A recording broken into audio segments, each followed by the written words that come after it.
Tangkilisan. Saat ini saya sedang ditahan di rumah tahanan Jepara. Kotak udang menikmati makan udang gratis sambil dimakan bersama. Ini artinya masih ada yang harus dibongkar.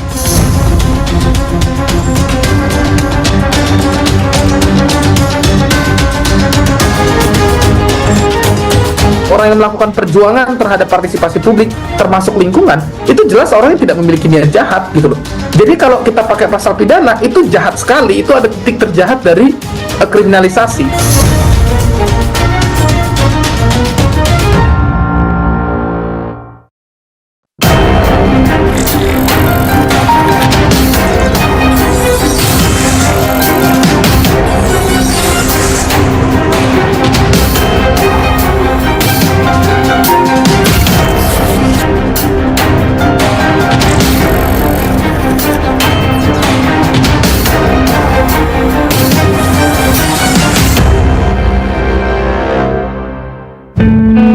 Para pejuang lingkungan hadapi ancaman kriminalisasi.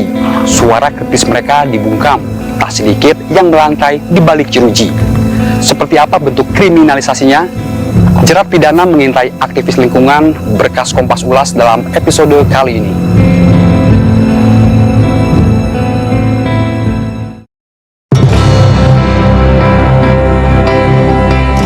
Laut biru membingkai cantik Karimun Jawa.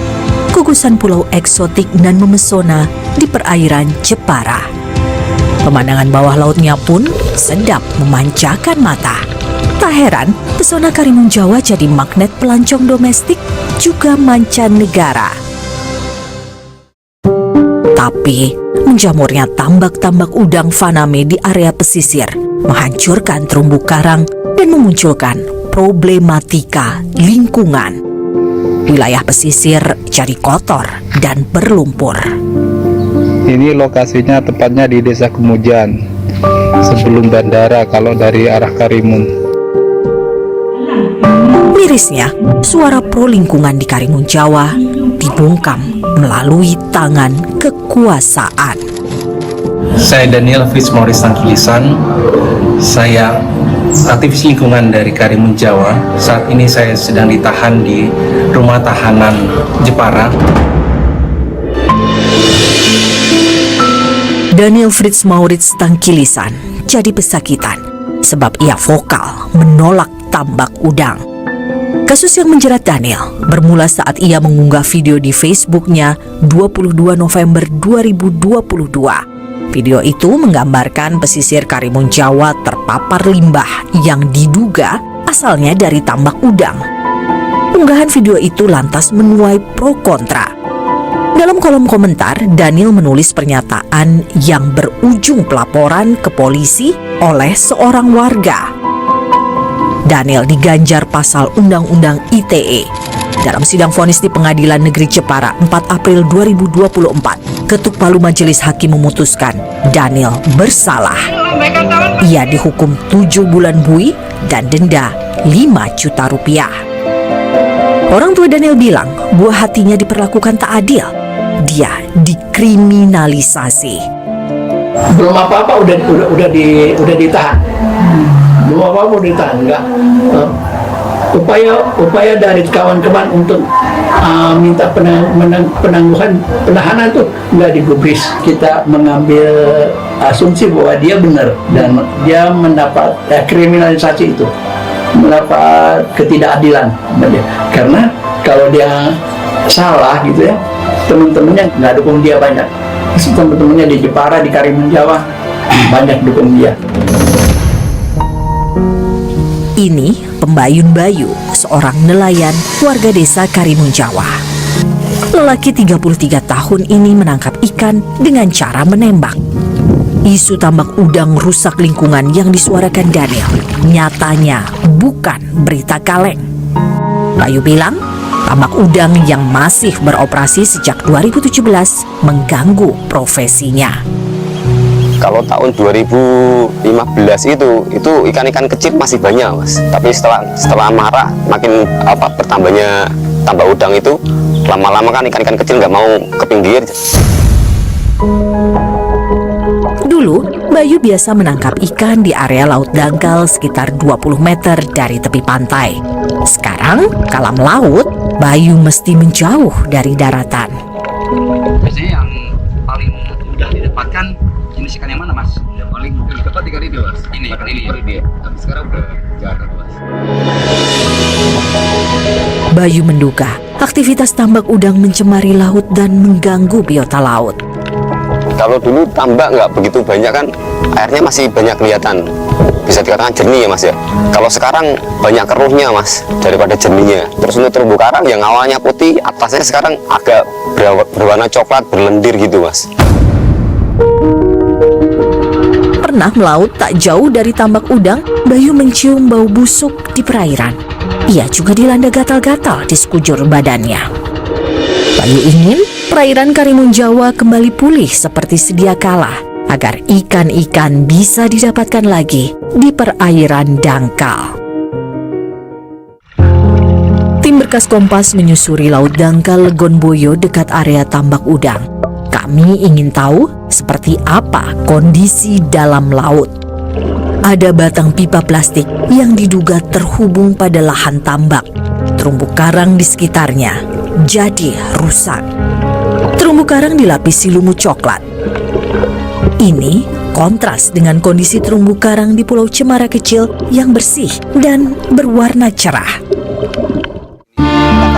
Tim Berkas Kompas bertemu Bambang Zakaria. Jack, begitu ia disapa, adalah Ketua Lingkar Juang Karimun Jawa. Sejak 2017, Jack dan koleganya termasuk Daniel Fritz getol menyuarakan kerusakan lingkungan akibat tambak udang. Kriminalisasi pada Daniel Fritz juga menghantui 3 aktivis lainnya yang dilaporkan ke polisi. Ini tak menciutkan nyali Jack. Ketika masih ada kerusakan, tidak akan mundur kami. Kami tetap melawan, tidak akan takut. Penjara itu hanya mungkin cara. Nyawa pun kami lepas kalau memang harus dirusak. Selagi dia merusak alam Karimun Jawa, kita akan lawan. Jack tak bisa tinggal diam menyaksikan kerusakan lingkungan di tanah leluhurnya. Bersama Jack, kami menelusuri lahan bekas tambak udang di Dusun Legonipah, Desa Kemujan. Tambak ini sudah tidak beroperasi lagi. Yang warna putih ini adalah mangrove yang mati, dan kita lihat yang sebelah ini masih menghijau. Yang kita injak ini adalah tanggul, sengaja dibuat, dikeruk untuk buat tanggul agar limbah padat dia tidak terus ke laut yang di sini. Tapi sebanyak apapun limbahnya tetap bocor begitu, tapi tidak separah di sini. Berarti ada dugaan mangrove ini mati karena kubangan lumpur limbah dari tambak udang di sebelah sana ya? Ya. Saudara, inilah parit bekas aliran limbah yang dihasilkan dari tambak udang yang ada di sini. Saya akan menunjukkan pada Anda endapan lumpur yang masih tersisa di parit ini.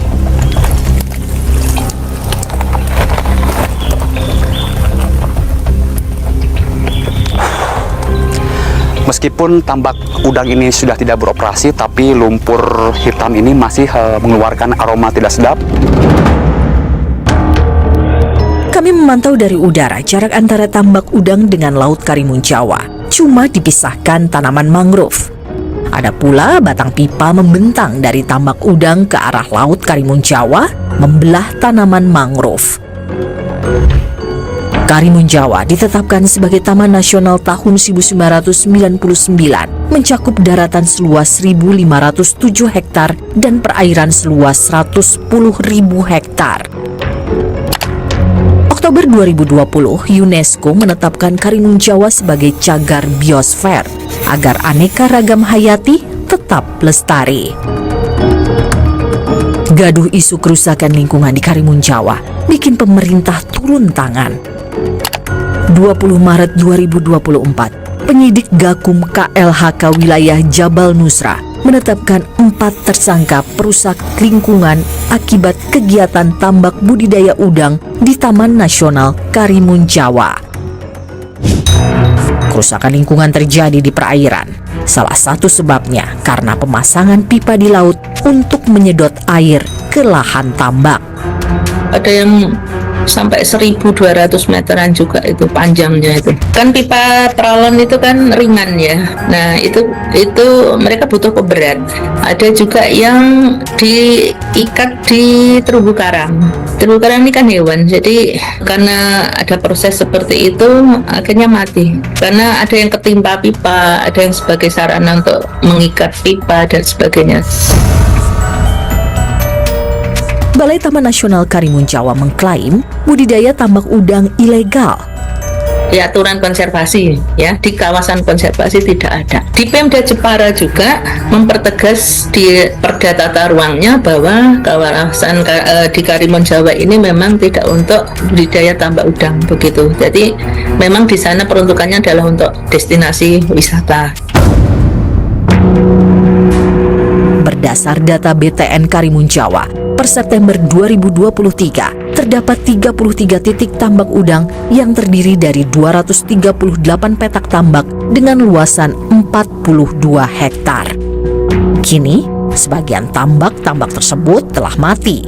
Namun tidak sedikit pula yang masih beroperasi, baik yang dimiliki warga lokal maupun orang luar Karimun Jawa. Kami mendatangi salah satu tambak di Desa Kemujan. Suroto pemiliknya menampik jika tambaknya mencemari Karimun Jawa. Ia mengklaim punya kolam menampung limbah atau IPAL, instalasi pengolahan air limbah. Kita tampung di sini dengan beberapa proses filter sehingga lumpur nanti tidak terbuang ke laut. Gitu. Jadi setelah kita endapkan di kolam IPAL ini dalam waktu 1 kali 24 jam baru airnya kita keluarkan sehingga tidak terjadi pencemaran. Suroto bilang lahan tambaknya adalah warisan orang tua yang sudah beroperasi sejak 1980. Kalau memang ada pencemaran tambak yang terjadi, tolong beritahu saya.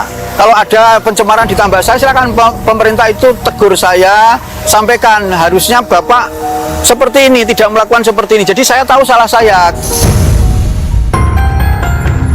Intimidasi dan kriminalisasi juga dialami masyarakat adat Ompu Umbak Sialagan kala mempertahankan lingkungan ulayatnya dari eksploitasi korporasi. Bingung awak, harus dipaksa, maaf ya Pak, kayak menangkap babi.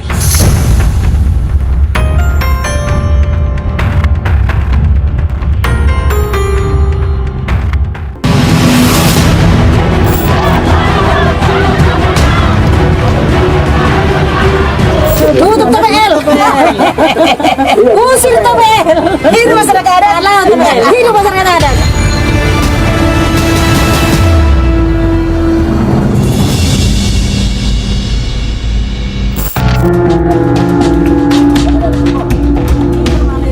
Warga masyarakat adat Ompu Umbak Sialagan serius menyimak sorbatua Sialagan, tetua mereka.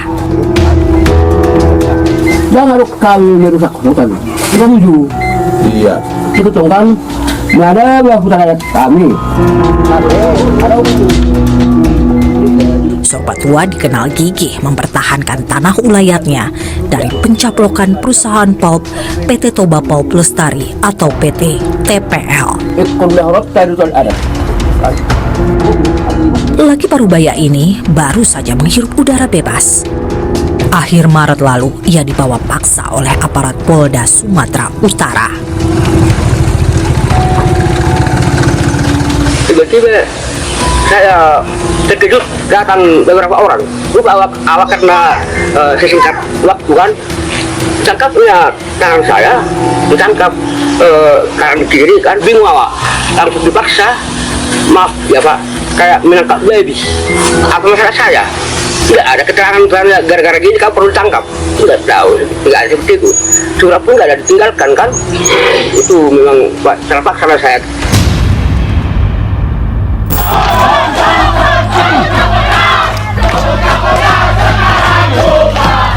Penangkapan kakek 65 tahun ini menuai reaksi keras kalangan masyarakat adat, aktivis, dan mahasiswa. Mereka menggalang aksi dukungan di Mapolda Sumatera Utara menuntut Sorbatua dilepaskan.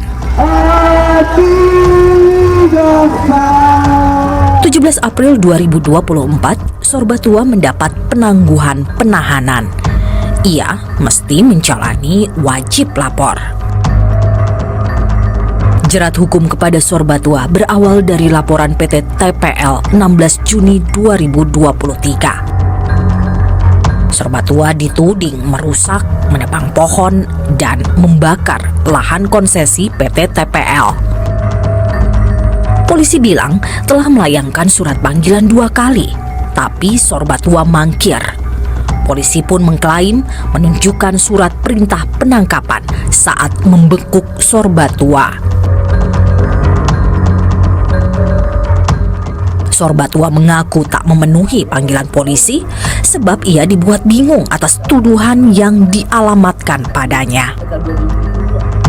Saya dituduh untuk pengerusakan, dikatakan ini kawasan hutan, padahal perusahaan TPL dulu Indurayon namanya pada tahun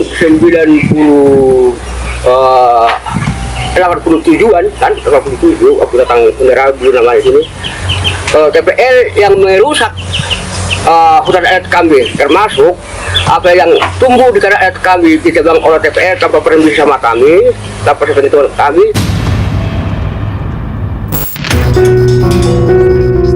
Kami berupaya meminta tanggapan PT TPL yang direspons dengan sebuah pesan singkat.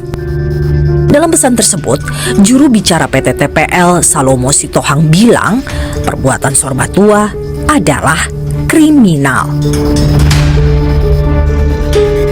Sorbatua dan masyarakat adat Ompu Umbak Sialagan dianggap tak berhak berkegiatan di wilayah yang jadi bagian area konsesi PT TPL. PT TPL mengaku menghormati keberadaan masyarakat adat. Mereka bilang hanya 10 komunitas adat di sekitar area operasional PT TPL yang mengajukan klaim tanah ulayat kepada PT TPL. Semuanya telah diselesaikan melalui pola perhutanan sosial. Tapi klaim dari masyarakat adat Ompu Umbak Sialagan tak pernah ada.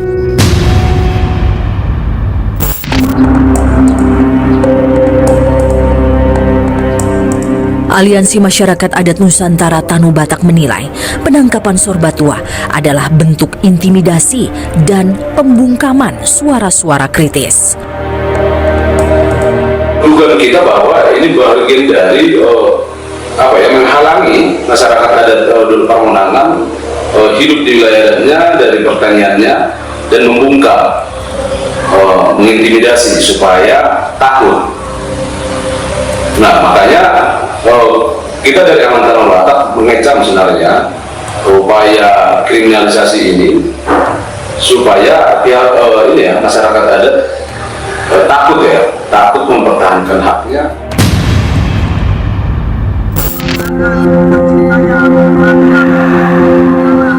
Kasus hukum yang mendera Sorbatua adalah buah dari problem sengketa agraria antara masyarakat adat Ompu Umbak Sialagan dengan PT TPL yang dibiarkan berlarut.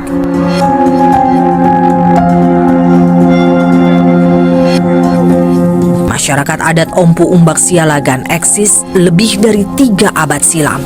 Sorbatua adalah generasi ke-9. Mereka mengklaim sebagai pemilik lahan adat turun-temurun dari leluhur seluas 851 hektar. Di tahun 1983, PT Inti Indurayon Utama yang kini berganti nama jadi TPL memperoleh hak penguasaan hutan termasuk atas wilayah adat Ompu Umbak Sialagan. Pemetaan wilayah adat Ompu Umbak Sialagan mengantongi verifikasi dari BRWA, Badan Registrasi Wilayah Adat. Pak mendapat sertifikat BRWA ini Pak.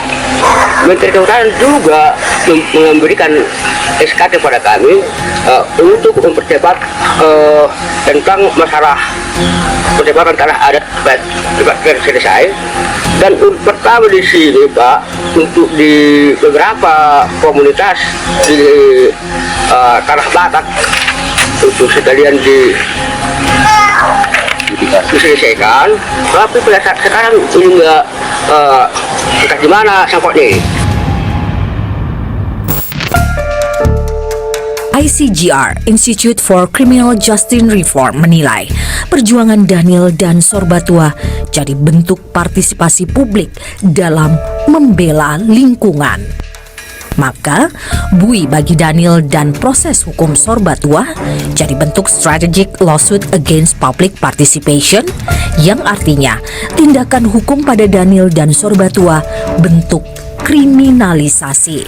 Orang yang melakukan perjuangan terhadap partisipasi publik termasuk lingkungan, itu jelas orang yang tidak memiliki niat jahat gitu loh. Jadi kalau kita pakai pasal pidana, itu jahat sekali, itu ada titik terjahat dari kriminalisasi. Intimidasi dan kriminalisasi jadi upaya membungkam pejuang lingkungan. Setelah Daniel dan Sorbatua, siapa lagi yang bakal bernasib serupa?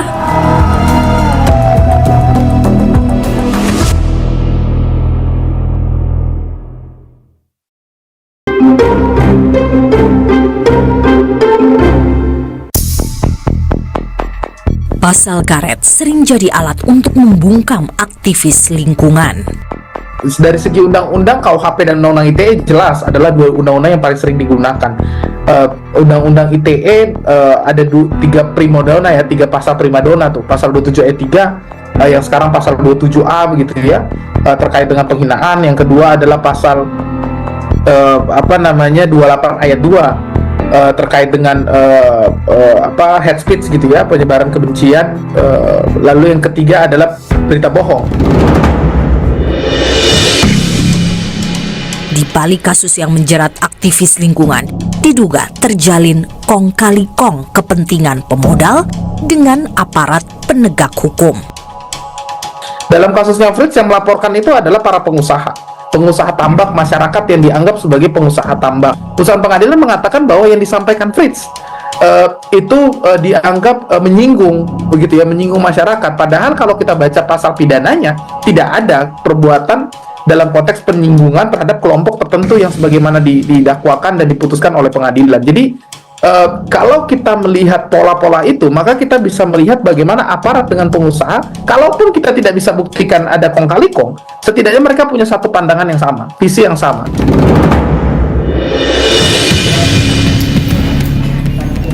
Jadi pertanyaan, mengapa jerat hukum kerap membayangi pembela lingkungan?